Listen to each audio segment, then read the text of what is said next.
Hi, I'm Addison Becker. Hi, I'm Natalia.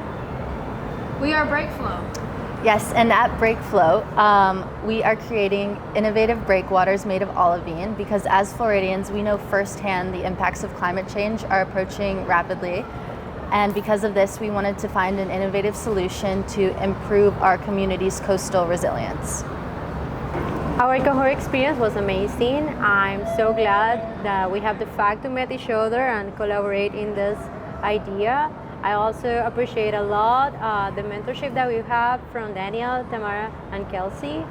But I will say that my first key takeaway from the Cohort itself was the development of a business model. Having the curriculum was really helpful, and the fact that we learned about it, it was really amazing.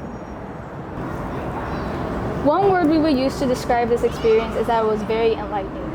None of us had previous experience about building a business, a startup, and we didn't know much about the blue economy beforehand, but thanks to the mentorship of Daniel, Tamara, and Kelsey, we were able to learn so much, and in the span of 5 months, we now were able to present our pitch.